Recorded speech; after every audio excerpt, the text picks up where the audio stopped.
Uma, how lovely to see you again. I'm loving this. What a great look. It's a great outfit. Oh, well, thank you. Uma Thurman crashed a car at 40 miles per hour during Kill Bill. Quentin Tarantino told her to drive it, even though the brakes were broken. She hit a palm tree, and her knees were never the same. But that crash was just the beginning of the story. The footage was locked away for 15 years. Harvey Weinstein refused to release it unless she signed away her right to sue. And what happened in the 45 minutes after the crash? That's the part nobody talks about. Today, we're uncovering the truth Hollywood tried to bury. Uma Karuna Thurman was born on April 29, 1970, in Boston, Massachusetts. Her mother, Nena von Schlebrugge, was a Swedish-German model whose family had escaped Nazi Germany in the 1930s through aristocratic ties. Her father, Robert Thurman, was an American Buddhist scholar who had met the Dalai Lama in 1959 and devoted his life to studying Tibetan Buddhism. Their worlds could not have been more different, yet together they created an unusual home filled with culture and spirituality. When Uma was only 6 months old, the family moved to Almora, Uttarakhand, India, where her father spent 2 years studying Tibetan texts. Her earliest memories came from the quiet rhythm of ashrams, the sound of Sanskrit chants, and the calm of mountain air. Those first years gave her a deep inner world, one that made her feel apart from the ordinary. She once said, she often felt like an alien growing up in the West, shaped by a philosophy that few around her understood. In 1972, the family returned to Amherst, Massachusetts, where Robert joined the faculty at Amherst College. It might have looked like a stable life, but it never truly was. Her mother's modeling kept her traveling across the world, and her father's work took him often back to India. Uma grew up living out of boxes, changing schools again and again. By the time she turned 15, she had attended more than a dozen. Her tall, thin frame,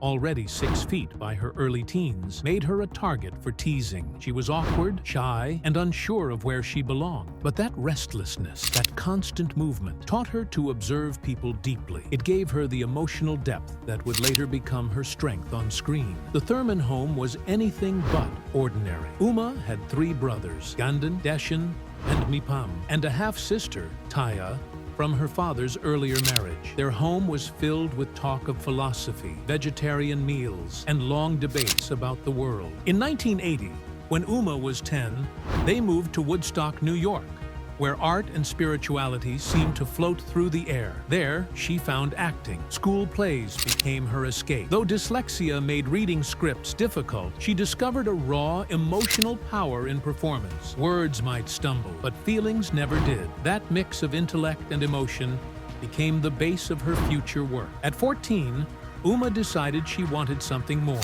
She left school early and signed with Click Models in New York. With her striking look, blonde hair, tall frame, and thoughtful eyes, she stood out. The modeling world moved fast. By 15, she was on the cover of British Vogue, shot by Patrick Demarchelier. Glamour and another Vogue cover followed in 1986, but beneath the lights, she felt hollow. The constant posing, the judgments, the way people talked about her body instead of her thoughts, it wore her down. By 16, she quit modeling. She took the money she had earned and quietly enrolled in acting classes in Manhattan. Those classes became her real school. They were intense and stripped of glamour. She learned to control her breathing, her voice, her silence. Teachers saw something in her, a willingness to go deep. She didn't tell many people she was studying acting, keeping it almost secret. It was her way of beginning again, away from cameras and pressure. Within a year, her dedication paid off. At 17, she landed her first film role. In 1987,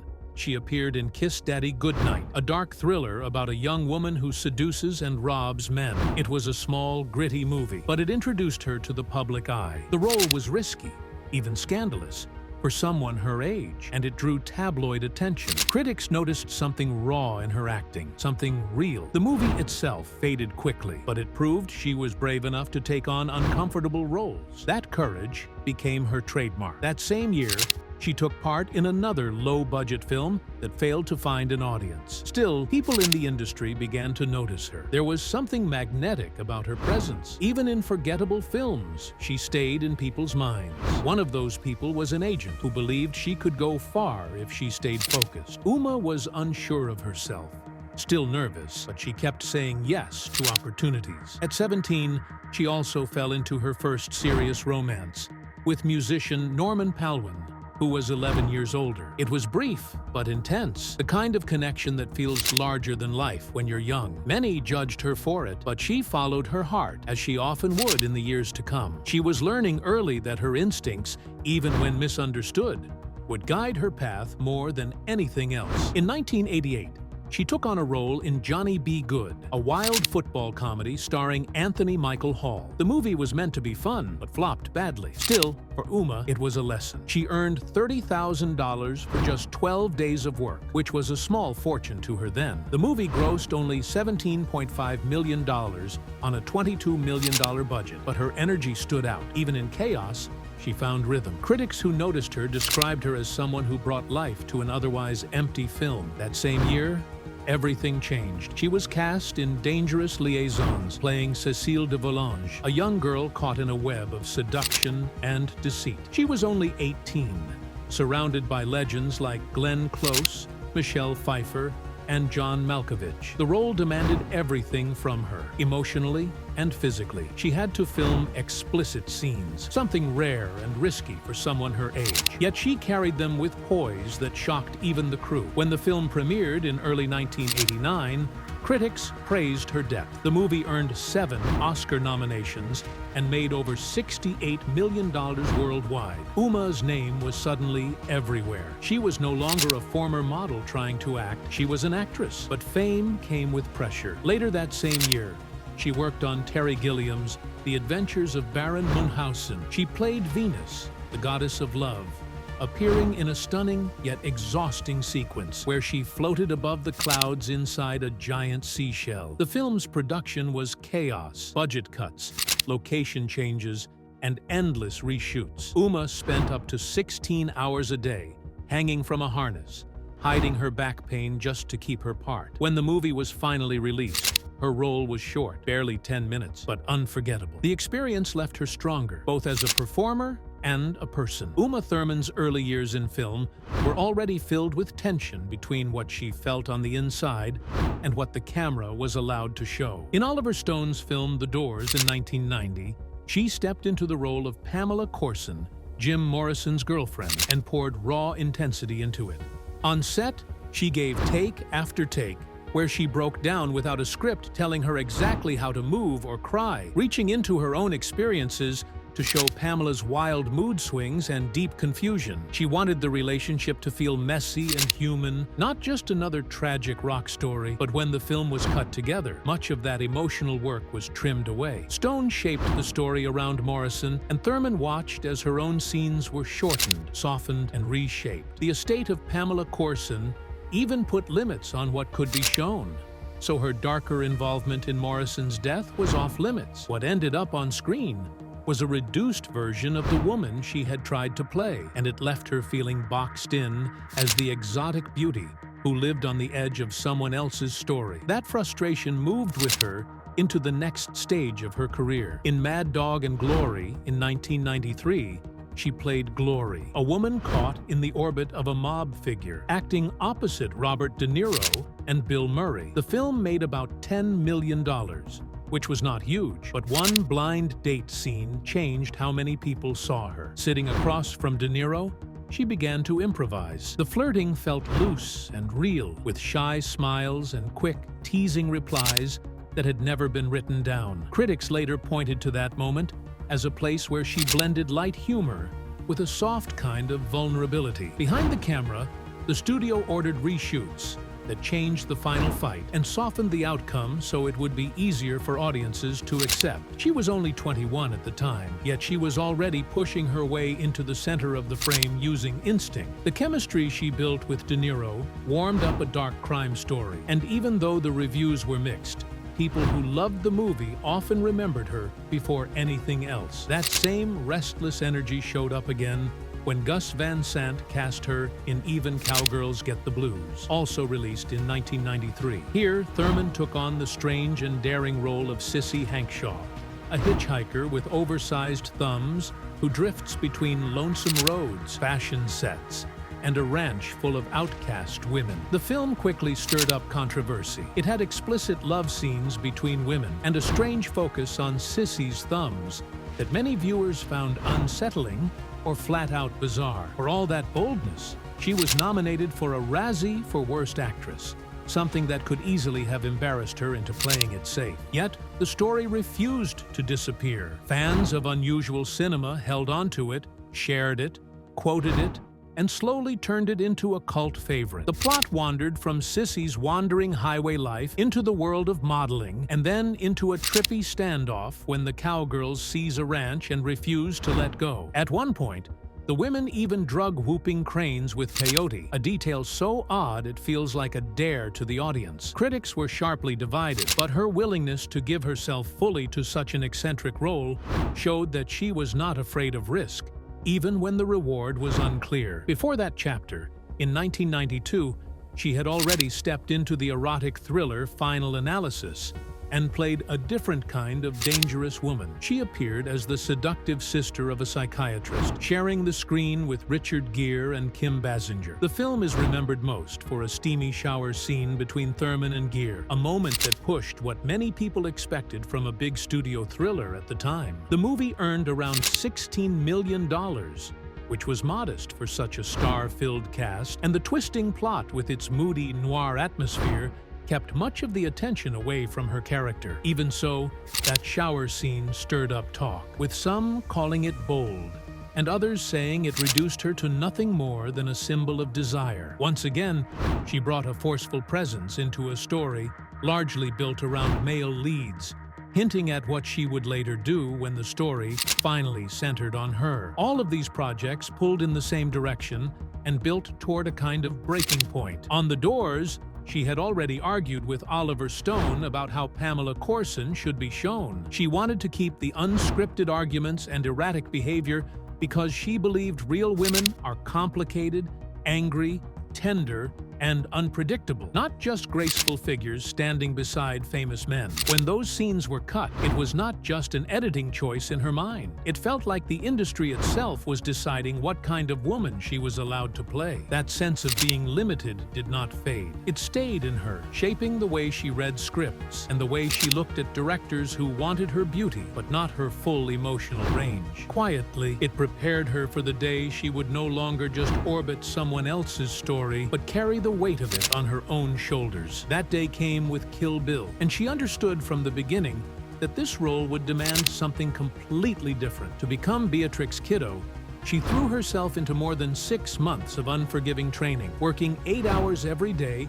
with hardly any room to breathe. She learned 3 different styles of kung fu, trained in 2 forms of sword work, practiced knife throwing, and drilled herself in tight hand-to-hand combat. She even studied basic Japanese, so that when she spoke on camera, the words would feel natural rather than borrowed. The physical grind was so heavy that she later called the whole program absurd. At the same time, she had only recently given birth, which meant she was forcing a tired, healing body to transform into a fighter's body. She put on about 20 pounds of muscle and slowly became someone who could swing a sword, land a kick, or absorb a blow without losing focus. Day after day, she repeated movements, sparred with partners, pushed through conditioning, and rehearsed long chains of choreography. She walked away from those sessions bruised, sore, and drained, but her body learned every pattern. Years later, she said she could still remember long segments of fights without thinking, as if the moves had been written directly into her muscles. The House of Blue Leaves sequence in Kill Bill Volume 1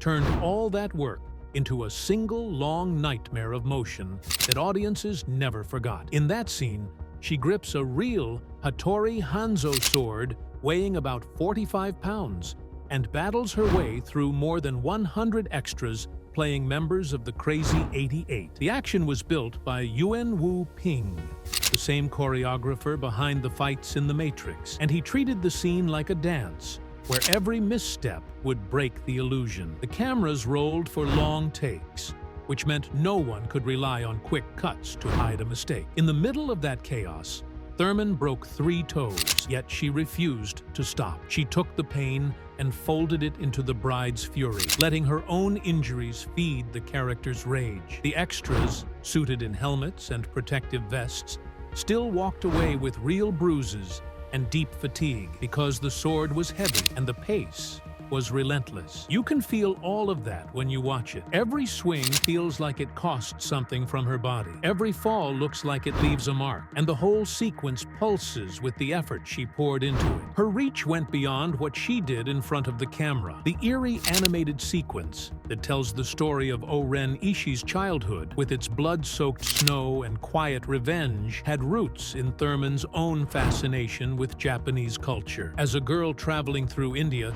she was exposed to foreign films and art that did not match anything she knew, and that curiosity stayed with her. Working with Quentin Tarantino, she supported the idea of letting part of Kill Bill unfold in animated form, as if the film could briefly turn into the kind of dark, stylized story she had admired. The legendary studio production IG took on the project, led by director Kazuto Nakazawa. Together they crafted a sequence that shows O-Ren's parents being murdered by Yakuza, her childhood grief, her rise as an assassin, and her final act of revenge. The story runs parallel to Beatrix Kiddo's own path and deepens the emotional core of the movie. It was a risk, but one that paid off. Kill Bill went on to earn more than $180 million worldwide, and many critics singled out the anime section as proof of how daring the film really was. Months of hand-drawn work and careful syncing of image to script helped carry Thurman to the recognition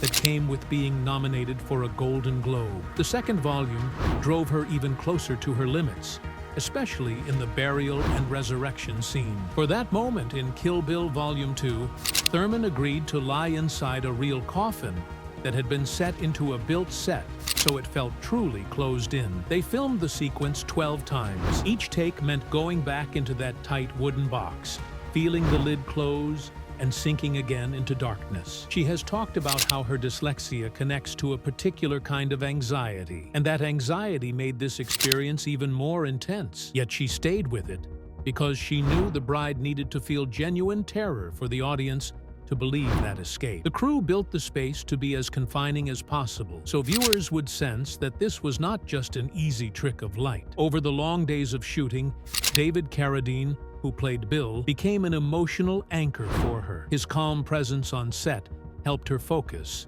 while she played a woman who was supposed to be on the edge of losing control. Their quiet exchanges in and around that scene helped shape the emotional center of the story's final stretch. When you watch her punch her way out of that grave, you are seeing an actor turning real panic and claustrophobia into a performance that feels like a true fight back to life. Even after the main work on the films was done, the demands did not fade. During reshoots, Thurman had to perform a vicious eye-gouging scene with Daryl Hannah. The stunt was designed to look brutal, and as they repeated it over and over, the close contact, the sudden motions, and the half-controlled blows led to real cuts and real blood. Thurman did not step aside and let a double handle it. She insisted on being the one in the frame. Quentin Tarantino later called her the toughest actor he had ever worked with, pointing to moments like this when she kept walking back onto the set, despite the risk and the pain. In the finished film, that scene is almost uncomfortable to watch, because the fear and strain in her face do not look staged. They come from physical punishment and real emotional pressure. In January 2003, during the final days of filming Kill Bill in Mexico, Uma Thurman faced one of the most painful moments of her career. She had already voiced her worries about a scene that required her to drive a 1973 Karmann Ghia convertible on a rough dirt road. The car didn't feel safe. A crew member had warned that its brakes were unreliable, but Quentin Tarantino insisted she drive it herself. Uma wanted a stunt driver, but her request was dismissed. The cameras rolled as she accelerated to nearly 40 miles an hour. When she hit an unexpected curve, the car spun and slammed into a palm tree. Her head snapped back as the impact crushed the front of the car. She was left stunned, her neck and knees screaming in pain. There was no medic for 45 long minutes. She later learned she had suffered a concussion, serious knee damage, and lasting injury to her C6-C7 vertebrae. That crash didn't just break her body, it changed her trust, her sense of safety, and the way she looked at the industry she had given everything to. Years later, Tarantino would call it the biggest regret of his life. He admitted he should have double-checked the road,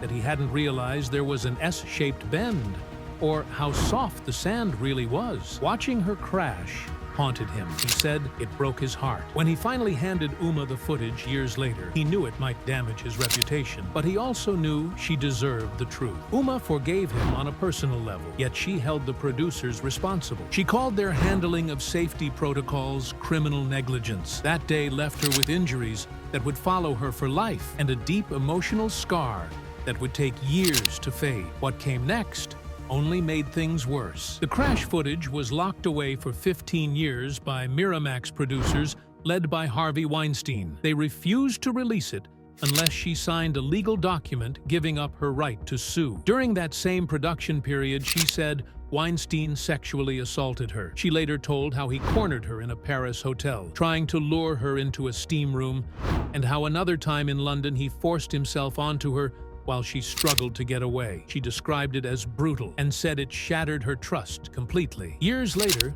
during Weinstein's 2020 trial, she testified about the assault and the way her crash footage was hidden. She revealed how those events left her isolated and betrayed, cut off from the people she had once worked with closely. Her voice became one of the loudest in the fight for justice and accountability in Hollywood. The accident left her in physical therapy for years. It took away her strength and her freedom to move the way she once did. She began turning down roles that involved heavy stunts or long shoots. Pain became part of her daily life. Still, her choice to speak out gave others courage. Her testimony became a vital moment in the dark Me Too movement. She exposed not only the cover-up, but also the culture that had made such abuse possible. Uma Thurman had always been seen as strong, but now the world saw her strength in a new way, not through action scenes, but through truth. When she returned to the screen in 2005 with the producers, it felt like a quiet victory. She had no musical background, yet she trained for months, learning to sing, dance,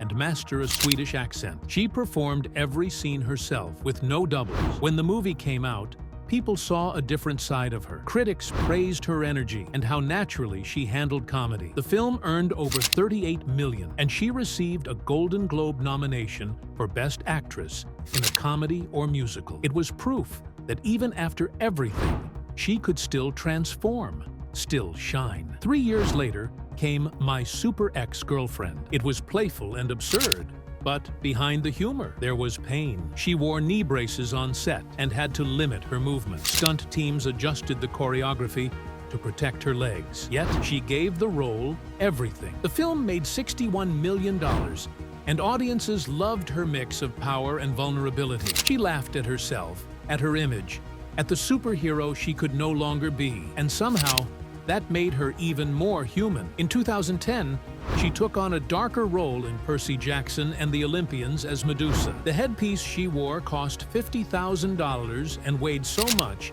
that it gave her allergic reactions and breathing trouble. She kept working through the pain, swallowing antihistamines between takes. Her dedication turned Medusa into something unforgettable. People could feel the real struggle behind her calm expression, and maybe that's why the performance stayed with them. Then came Nymphomaniac in 2013. The part was raw, angry, and fearless. She played a woman broken by betrayal, a performance so real that even the crew could feel the tension. It stirred old emotions in her, and she later said that filming those scenes forced her to face her own past again. Audiences were divided, but no one forgot her. Her courage was clear. She didn't act to please. She acted to tell the truth. By 2017, she had stepped into streaming with Netflix's Imposters. She played Maddie, a clever con artist who could charm and destroy at the same time. The show let her explore layers of control, deceit, and emotion. She joined the series almost by chance after watching its pilot from home. Due to a technical glitch, something about it pulled her in. The role fit her perfectly, and viewers saw once again how she could slip between danger and warmth, power and pain, all within the same glance. Her personal life carried its own share of storms. She met Ethan Hawke on the set of Gattaca in 1997, married him in 1998, and became a mother the same year. Their son, Levon, arrived in 2002, but by 2003 their marriage was falling apart. Rumors about Ethan and their nanny filled tabloids. The divorce was finalized in 2005, and though she stayed quiet about it, the pain was visible. Ethan later said the whole ordeal felt humiliating. He remarried in 2008, and life moved on, but that chapter left a shadow on both of them. There were myths, too, like claims that she sold her wedding photos for $1 million. In truth, she never did. What she did gain after the divorce was independence. She earned her way through new roles and a solid financial settlement, turning attention back to her work instead of her wounds. Before all that, she had been linked to Robert De Niro in the early 90s and later to hotel magnate Andre Balazs, whose glamorous lifestyle kept her in the public eye for years. Their romance stretched over a decade, full of parties and chaos, until it finally ended for good. When allegations later surfaced against him during the Sakabibio Me Too wave, Uma's name was pulled into headlines again, reminding everyone how tightly fame and controversy often intertwine. Her family had its share of struggles too. Her half-sister Taya battled addiction for years, and Uma stepped in quietly to help, paying for treatment and offering support. When Taya's son, artist Snow, died of an overdose at 27, it hit the family hard. Uma's own recovery from painkillers after her injuries made her understand the trap of addiction even more deeply. The family endured, though not without pain and tension. Then came another heartbreak, a custody battle with French financier Arpad Busson, the father of her daughter Luna. Their relationship had always been turbulent. They got engaged, broke it off, reconciled, and then fought in court for years over Luna's custody. The case dragged through 2017, full of lawyers and headlines, until Uma was granted primary custody. The photo of her helping Luna into a car outside the courthouse became a symbol of strength, of a mother fighting for peace after years of chaos. In recent years, she found something gentler. Since 2021, she's been with Justin B. Smith, a media executive known for keeping his life private. They stay out of the spotlight, focusing on family and balance. Uma talks now about therapy, about learning stability, about choosing calm over noise. Her children, Maya and Levon, are actors now, building their own paths, and somewhere in all of it, Uma Thurman, the woman who once lay broken in a wrecked car in Mexico, stands tall again, scarred but steady, no longer performing for approval, but living on her own terms.